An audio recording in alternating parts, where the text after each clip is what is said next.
Jacques Aristide avec vous de Bamako pour vous présenter un Washington Forum spécial Mali, accueilli gracieusement, généreusement par notre station partenaire Africable Télévision. Bien évidemment, nous allons faire le point sur la présidentielle malienne. Il s'agit d'un scrutin qualifié de crucial pour sortir le pays de la crise qu'il traverse depuis 2012. Les Maliens, y compris les candidats, accepteront-ils l'issue de cette présidentielle? Quels sont les grands chantiers qui attendent le prochain président, notamment sur les plans de la sécurité, de l'emploi et de la lutte contre la corruption et du gaspillage de l'argent public? Notre décryptage à venir.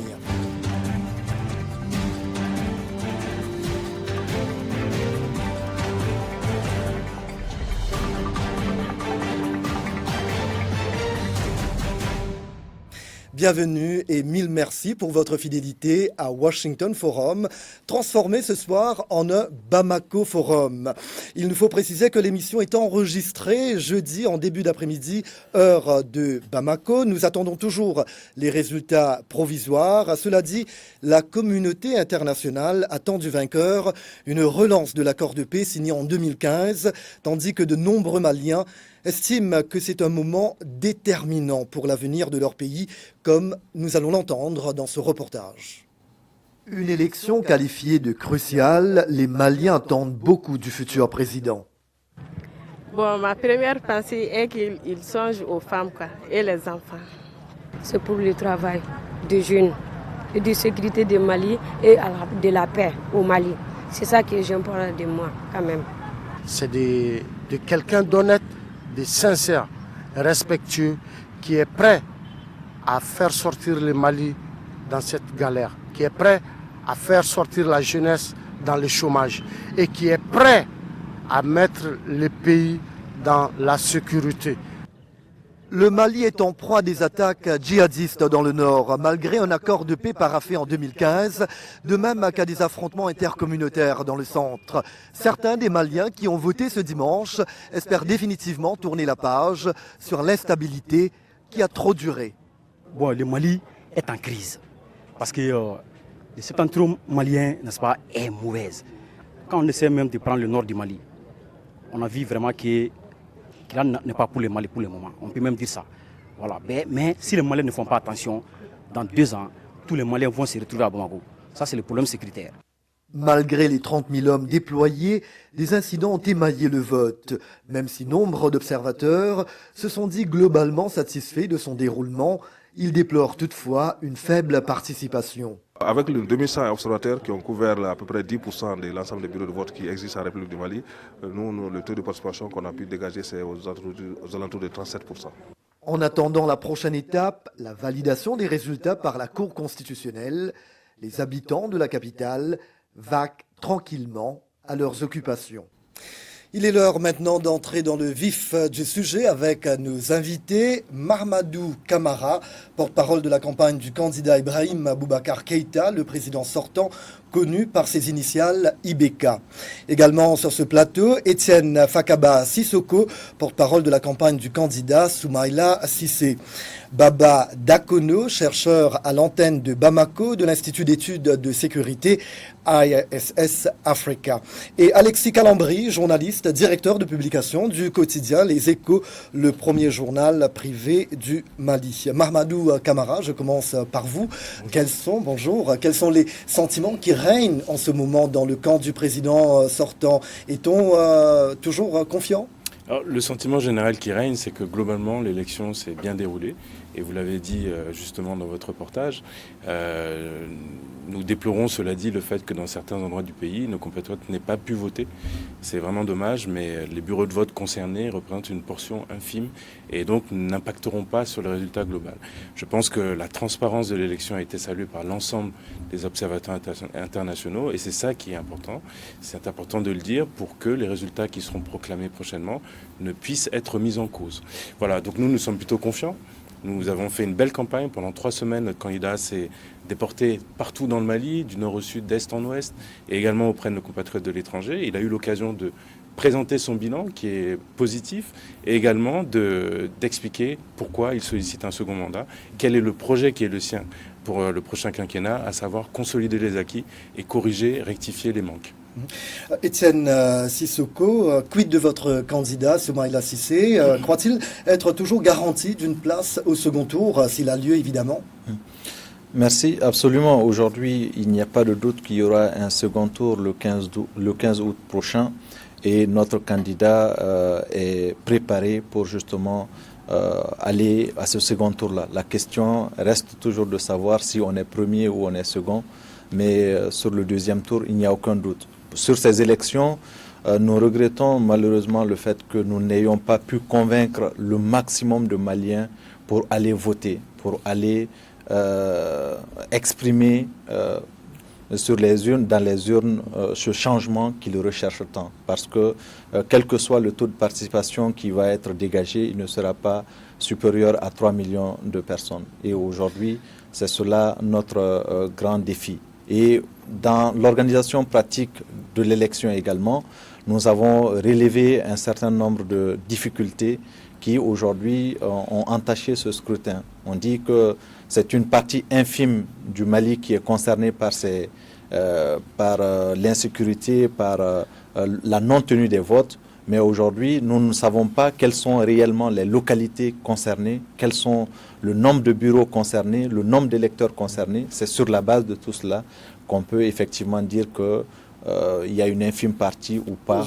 Je voudrais revenir sur cette question tout à l'heure, mais en ce moment, il y a cette guerre des seconds, si on peut l'appeler comme ça. Il y a le milliardaire Aliou Boubacar Diallo qui se dit certain de figurer au second tour, alors que les partisans de l'ex-premier ministre de transition, Cheikh Modibo Diarra, en disent de même pour leur candidat. Alors, Primo, votre candidat est-il en train d'assumer que l'éventuelle échéance sera entre lui et Ibeka, donc qu'il est en train de dire que Ibeka sera donc à ce second tour?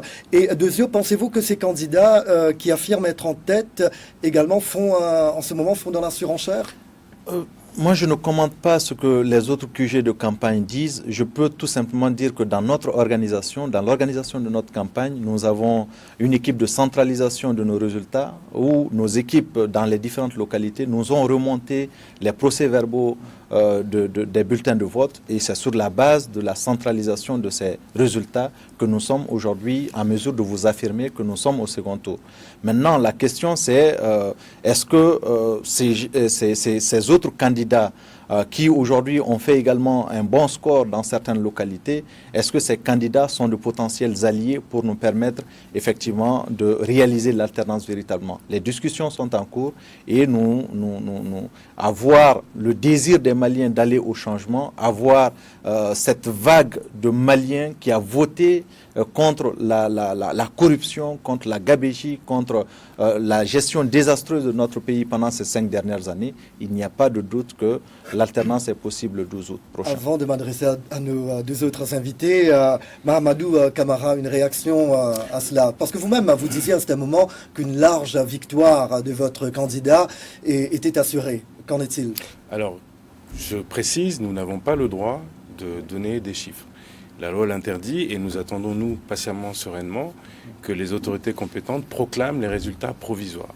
Cela dit, ce que j'ai dit, c'est que, au vu des remontées d'informations, parce que nous avons également un système de centralisation des dépouillements à notre niveau, notre candidat arrive largement en tête. Et cela, je crois, n'est contesté par personne. Maintenant, il y a la question de qui serait au second tour. Bon, ça, c'est entre les candidats de l'opposition. Mais je voudrais dire, quand même, M. Sissoko vient de dire que les Maliens ont voté contre la gestion de ces 5 années. Mais aujourd'hui, au vu des résultats que moi j'ai en ma possession, ça n'est pas le cas. Puisque je le dis, notre candidat arrive largement en tête avec la possibilité que son score soit au moins le double de celui qui le poursuit immédiatement. Par conséquent, il n'y a pas eu de vote sanction, comme vous l'avez espéré. Il n'y a pas eu de vote sanction contre la gestion du président Ibeka. Il y a au contraire un vote d'espoir pour qu'il puisse aller plus loin, pour que lors d'un second mandat, il puisse amplifier ce qu'il a fait pendant les 5 premières années. Une large victoire, est-ce que ça veut dire qu'on ira quand même au second tour? Alors, je précise que l'élection présidentielle au Mali, c'est une élection à 2 tours. Oui. Il y a une élection de premier tour. Donc il y a un vainqueur, un deuxième, qui se retrouve potentiellement au deuxième tour. Il y a de grandes chances qu'il y ait un deuxième tour, mais nous sommes en bonne posture dans la mesure où, comme je l'ai dit, notre candidat est largement en tête au premier tour. Baba Dakono, des candidats de l'opposition sont revenus à la charge hier mercredi et dans une déclaration commune ont de nouveau allégué la fraude électorale. Ils disent refuser déjà d'accepter des résultats entachés d'irrégularité. Va-t-on vers une crise post-électorale ? Cette élection, d'abord, il faut le rappeler, a été envisagée dans un contexte très très difficile. Déjà, les observateurs ont l'habitude de le rappeler, une élection n'est jamais parfaite. Et l'imperfection est davantage pointue quand l'élection est envisagée dans le contexte tel qu'on le connaît aujourd'hui au Mali. Dans un tel contexte, il est très facile que les limites du scrutin soient exploitées, soient instrumentalisées par l'un ou l'autre des camps. Donc, le fait que les acteurs politiques acceptent les résultats du scrutin dépendait beaucoup de l'acceptation au préalable des conditions d'organisation du scrutin. Malheureusement, ce cadre qui aurait permis de faire accepter les conditions, même à minima de tenue de la présidentielle, n'a pas lieu avant la veille du scrutin où finalement les candidats se sont retrouvés, où il y a eu des engagements. Un cadre au préalable institué bien avant aurait permis peut-être de dégager les limites du scrutin et que ces limites ne soient pas finalement exploitées ou instrumentalisées par l'une ou l'autre partie pour contester les résultats de l'élection. Alors, ils mettent également en cause l'impartialité de la Cour constitutionnelle chargée d'arbitrer les probables contestations. La Cour constitutionnelle, c'est l'arbitre final, n'est-ce pas, Alexis Calambri ? Oui, qui va pouvoir trancher finalement. Non, en fait, la cour va trancher. Mais ce qui se dit, sûr, non, en fait, c'est sûr, souvent sur la base de faits antérieurs, mais en tout état de cause, la Cour, n'a pas donné assez d'éléments rassurants quand on a vu le processus de validation des candidats. Mais en tout état de cause, si vous avez suivi, la Cour est sortie pour démentir des informations. Mais je pense que les gens sont méfiants, mais en l'état actuel, on ne peut pas dire qu'il y a eu des actes allant dans le sens par rapport aux résultats. Vous voulez dire qu'il y a un peu de démagogie également de la part des opposants ? Pas peut-être, parce que je n'ai pas vu un opposant sortir pour déjà remettre officiellement, publiquement en cause le rôle de la Cour. Mais il y a eu beaucoup d'informations qui ont circulé sur les réseaux, mais les gens avaient également déjà beaucoup de réserves par rapport au processus de validation des candidats. Et d'ailleurs, le candidat Modibo Diarra s'est immédiatement dissocié de cette déclaration commune. Non, mais en fait, je pense que son message, c'était par rapport au processus et la manière, mais pas forcément par rapport au contenu, parce que il a dit comme si c'était une sorte de camisole de force, comme s'il avait été mis devant le fait accompli. Je pense qu'il n'y a pas eu assez de temps pour discuter, permettre aux gens, aux uns aux autres de discuter avec leur base, mais je n'ai pas senti qu'ils se désolidarisent du principe même. Mahamadou Camara, Étienne en faisait allusion tout à l'heure. Les autorités doivent-elles publier les résultats bureau de vote par bureau de vote, de même que la liste détaillée des bureaux où le vote n'a pas pu avoir lieu le 29 juillet dernier, comme en fait le réclame l'Union européenne et les opposants? Alors vous l'aurez constaté, je ne suis pas le porte-parole du gouvernement, donc je ne peux pas m'exprimer au nom du gouvernement du Mali. Cela dit, ce que je peux dire, c'est que le gouvernement du Mali a, il me semble, fait le nécessaire pour que la transparence soit de mise pour ce processus électoral. Je rappellerai simplement quelques faits. Premièrement, nous sommes régis par une loi électorale qui est récente, qui est une coproduction de la majorité de la production et de l'opposition. Donc l'opposition a pris part à cette loi sous laquelle nous organisons aujourd'hui ces élections. Deuxièmement, l'opposition a dit « nous n'avons pas confiance en le fichier électoral ». À partir de là, le gouvernement a décidé de commanditer un audit qui a été fait par l'OIF, audit dont la présidence de la commission était assurée par un membre de l'opposition, un audit qui a déclaré que le fichier était crédible, transparent et apte pour l'organisation de ces élections. Ensuite, l'opposition a dit « nous n'avons pas confiance en les cartes NINA qui étaient les cartes qui nous permettaient de voter lors des précédents scrutins ». À partir de là, le gouvernement a organisé la fabrication, la production de nouvelles cartes d'électeurs sur la base du fichier audité et donc consensuel, cartes qui ont été remises aux autorités après constat du C et qui nous ont permis de voter. Donc je crois que l'essentiel a été fait. Ensuite, il a été demandé lors de la fameuse réunion qui a été citée par M. Dakono que des observateurs internationaux soient présents au moment de la centralisation nationale des votes. Donc voilà des garanties de transparence qui permettent d'établir de manière incontestable que cette élection est claire, libre, et que les résultats qui en sortiront seront crédibles. Je pense que nul ne le conteste aujourd'hui, nul de bonne foi. Les observateurs internationaux qui sont indépendants disent que l'élection s'est bien déroulée et qu'elle a été transparente. Pourquoi ne peut-on pas établir une liste de ces bureaux? Quand même, il y a plus de 700 bureaux de vote sur les 23 000 que comptait le pays, où les électeurs n'ont pas pu voter. Qu'est-ce qu'il y a de compliqué? Je sais que vous n'êtes pas le porte-parole du gouvernement, mais qu'y a-t-il de compliqué pour publier cette liste? Moi, je pense qu'il n'y a rien de compliqué. De transparence. Voilà, je pense qu'il n'y a rien de compliqué puisqu'il n'y a rien à cacher. Mais je pense que les résultats vont être déclarés aujourd'hui, peut-être au moment où les téléspectateurs nous regarderont, cela aurait été fait. Peut-être que dans ce cas-là, le gouvernement sera amené à communiquer ces détails. Voilà, n'allez nulle part ailleurs. Washington Forum revient après cette courte pause. Anastasie Tudiach. John Linden. Tous les jours, nous vous donnons rendez-vous dans Le Monde aujourd'hui, le journal de VOA Afrique. Le Monde aujourd'hui, c'est l'information sur toute l'Afrique. Et le reste du monde et la primeur sur l'actualité américaine. Le Monde aujourd'hui, c'est aussi du sport, de l'économie, de la culture.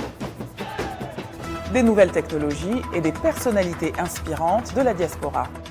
L'actualité, c'est essentiel. Retrouvez-nous tous les jours, du lundi au vendredi, dans Le Monde aujourd'hui, sur VOA Afrique et nos chaînes partenaires. Jacques Aristide de retour avec vous dans Washington Forum. Eh bien oui, nouveau décor, nouveau lieu. Nous sommes à Bamako dans l'un des studios de notre station partenaire Africable Télévision à qui nous disons un grand merci. Nous braquons les projecteurs sur la présidentielle malienne. Avant de retrouver nos invités, 4 ou 2 commentaires à Facebook du moins. Draman Traoré du Burkina Faso. Il y a un fort besoin de changement et tout passage en force risque de se terminer par un bras de fer dans la rue et tout peut arriver. Et Alphonse Mbouaki de la RD Congo, sur le plan de la sécurité, il y a fort à faire pour dynamiser cette armée, l'équiper, l'entraîner encore pour lui permettre d'affronter dans cette guerre non conventionnelle les groupes djihadistes et les rebelles armés du Nord. Et nous retrouvons nos invités, Mahamadou Kamara, porte-parole de la campagne du candidat Ibrahim Boubacar Keïta, Étienne Fakaba Sissoko, porte-parole de la campagne du candidat Soumaïla Cissé, Baba Dakono, chercheur à l'antenne de Bamako de l'Institut d'études de sécurité ISS Africa, et Alexis Calambri, journaliste, directeur de publication du quotidien Les Échos du Mali. Alexis Calambri, justement, quels sont d'après vous les grands chantiers qui attendent le prochain président, qu'il soit le sortant qui est reconduit ou celui qui l'affrontera en second tour, s'il a évidemment. Oui, je pensais que c'est un peu sorti dans les thèmes de campagne, c'est la sécurité, c'est la restauration de l'autorité de l'État, la lutte contre la corruption. Je pense que c'était assez fort chez tout le monde, peut-être après la question de l'emploi des jeunes et de la santé, mais vraiment ces 3 thèmes, sécurité, restauration de l'autorité de l'État, lutte contre la corruption, étaient les thèmes forts et même cruciaux pour le Mali. Oui, c'était vraiment central, mais je pense que les résultats n'ont pas reflété cette grande attente, mais c'était ça le point saillant. Baba Dakono, justement, on l'a vu encore cette semaine, des attaques djihadistes ont été perpétrées dans le nord alors que des communautés s'entretuent dans le centre. Comment le prochain président pourra-t-il mettre un terme enfin à cette crise sécuritaire qui perdure et relever le défi de la réconciliation dans ces régions du pays ? Je ne peux pas dire exactement comment le président pourrait le faire, mais ce qu'il y a déjà, c'est qu'il doit le faire. C'est-à-dire, cette année, on a envisagé l'élection présidentielle dans un contexte où, vous l'avez rappelé, la menace sécuritaire, en plus du Nord, a gagné le centre du pays. Il faudrait faire en sorte que 2023, on puisse envisager une élection présidentielle sans qu'une autre partie du pays ne soit ou échappe partiellement au contrôle de l'État.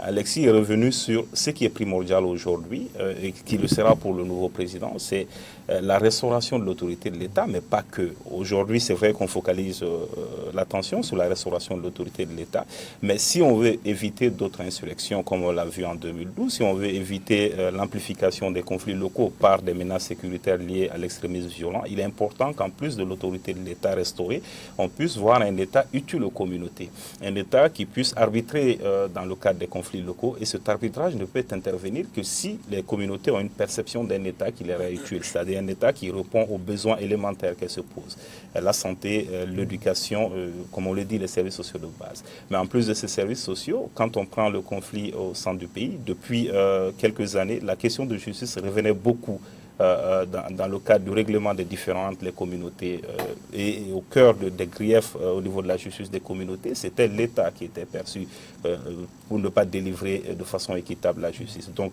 aujourd'hui, ce qui est primordial et qui le sera pour le prochain président, c'est restaurer l'autorité de l'État, mais en plus de son autorité, son utilité pour l'ensemble des communautés.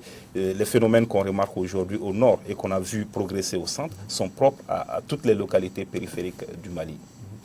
Mahamadou Camara, pour nombre d'observateurs, le pays va plus mal à présent qu'en 2013. Les détracteurs d'Ibeka l'accusent de mauvaise gouvernance, de gaspillage de l'argent public, mais aussi d'avoir échoué à stabiliser le pays. Le président sortant dit vouloir faire avancer le bateau Mali. Comment compte-t-il le faire s'il est réélu? Bon, il ne dit pas qu'il veut faire avancer le Mali, il dit le Mali avance. Je voudrais rappeler quand même la situation qu'il a trouvée lorsqu'il a été élu en 2013. Il a trouvé un pays qui était effondré, une armée qui avait été mise en déroute, un territoire qui avait été occupé aux 2/3 pendant 10 mois, avec des forces djihadistes qui s'étaient implantées, avec une économie en récession, avec une désunion nationale, un manque de cohésion sociale. Voilà. L'objectif de ce premier mandat, c'était de rebâtir les fondamentaux de la maison Mali. Sauf que les Maliens vous disent, 5 ans après, le bilan est peu flatteur. Monsieur Aristide, justement, c'est ce que je vous reprochais. C'est pas tous les Maliens. Lorsque vous émettez ce genre de commentaires, prenez soin de parler à tous les Maliens.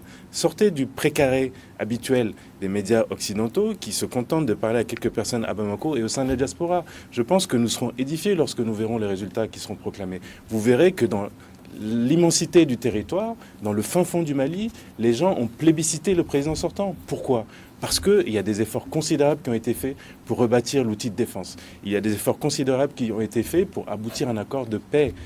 Lorsque nous sommes arrivés, il y avait des combats entre l'armée malienne et des frères qui étaient à l'époque des rebelles. Nous avons signé la paix. Aujourd'hui, il n'y a plus de belligérance entre Maliens. Aujourd'hui, il y a un combat commun contre le terrorisme. Il y a effectivement des poches d'insécurité qui demeurent dans le nord et le centre du pays, et c'est ça qu'il faut combattre. Il y a eu un programme présidentiel d'urgence sociale qui a été mis en place, et M. Sissoko en sait quelque chose, puisqu'il travaillait à l'époque à la présidence de la République. Il y a l'économie qui a été relancée. Nous avons aujourd'hui un taux de croissance qui est aussi entre 5 et 5,5% et 6% en moyenne sur les 4 dernières années. Donc beaucoup a été fait. Le pouvoir, le président a investi massivement dans le secteur agricole.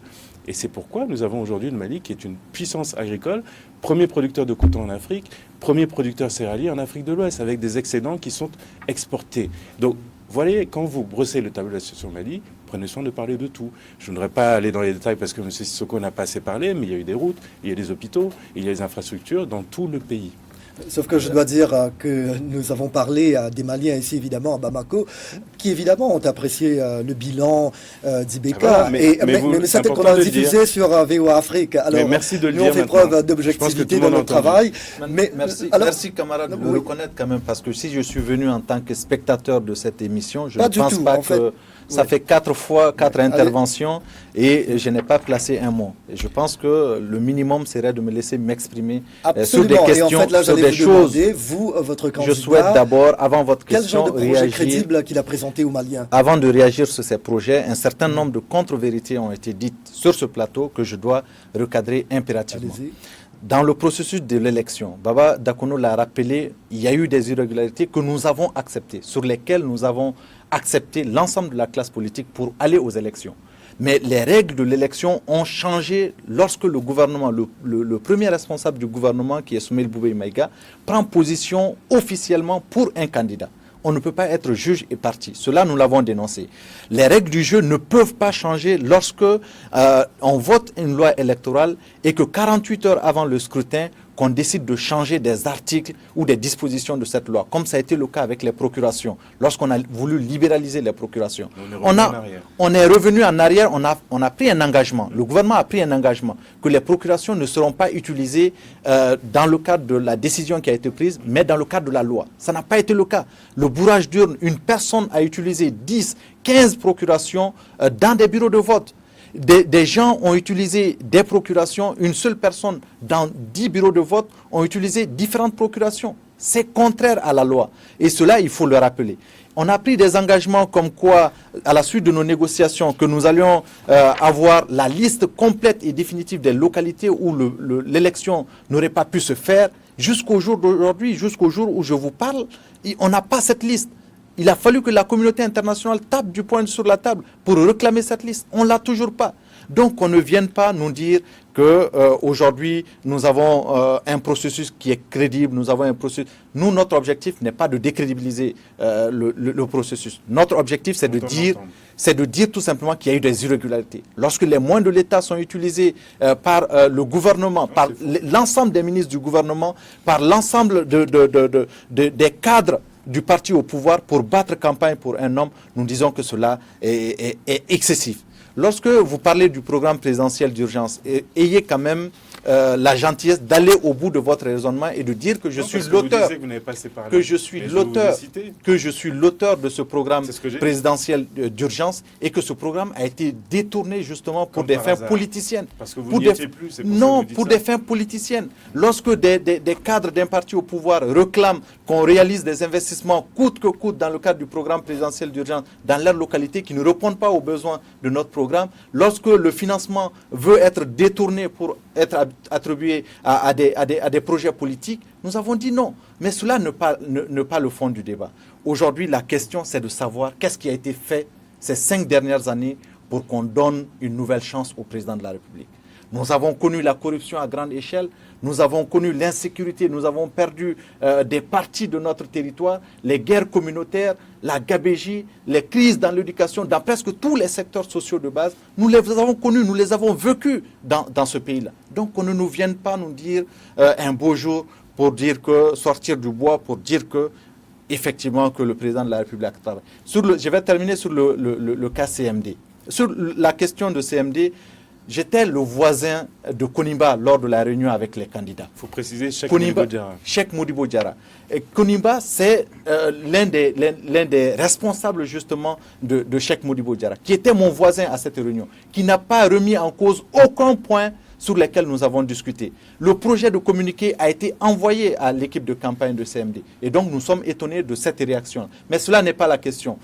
Les Maliens ont sanctionné la gouvernance de IBK. La preuve, les candidats qui aujourd'hui prônent l'alternance et qui aujourd'hui ont fait de bons scores dans certaines localités comme Cheikh Modibo Diarra, comme Soumaïla Sissé, comme ABD, leurs voix vont de loin, de très loin, à celui du président sortant, du président partant. Donc il n'y a pas de doute pour nous que les Maliens ont exprimé leur désir pour l'alternance. Le temps fait malheureusement défaut, mais je dois vous demander une réaction très rapide à Mahamadou Camara. Et ça fait 5 interventions. Oui, excusez-moi Étienne, je suis désolé. Si vous étiez resté dans le camp où vous étiez avant, peut-être que c'est vous qui auriez pu parler plus que moi. Je ne suis pas sûr de ça, mais bon, ce n'est pas le sujet du jour. Moi, je dirais simplement, il ne faut pas être de mauvaise foi. Attendons avec sérénité les résultats. Ils vont être proclamés aujourd'hui. Nous verrons. Si vous avez des recours... Aujourd'hui, on est jeudi. Est-ce que... on a annoncé les résultats pour 11h, heure de Bamako. Et c'est toujours pas là. Donc, alors, ils ont jusqu'à vendredi, au plus tard, à vendredi. Exactement, jusqu'à vendredi. Donc, ils ne sont pas encore fort clos. Soyons patients. Nous verrons bien. Je reste serein. Nous attendons les résultats. Mais dont je suis convaincu, c'est que les Maliens renouvelleront leur confiance au président Ibeka. Merci. Bon, je crois qu'il nous faudra un autre Bamako Forum, n'est-ce pas? Avec plaisir. Voilà, point final à ce Washington Forum spécial Mali. Merci à tous mes invités. Un grand merci à Africable Télévision de nous avoir réservé un accueil aussi chaleureux. Merci à Bertin Kemden et son équipe d'avoir réalisé cette émission. Merci au PDG d'Africable, Ismaïla Sidibé, de participer au projet de VOA Afrique, de collaborer davantage avec ses partenaires sur le continent. Et je ne peux pas ne pas mentionner mon ami et confrère Sekou Tangara, directeur de de l'information à Africable d'avoir accepté, facilité ce Bamako Forum. Je lui suis très reconnaissant. Merci également à mes collègues de Washington et bien évidemment merci à vous chers amis fidèles de VOA Afrique. C'était Jacques Aristide à Bamako. Je vous dis à très bientôt.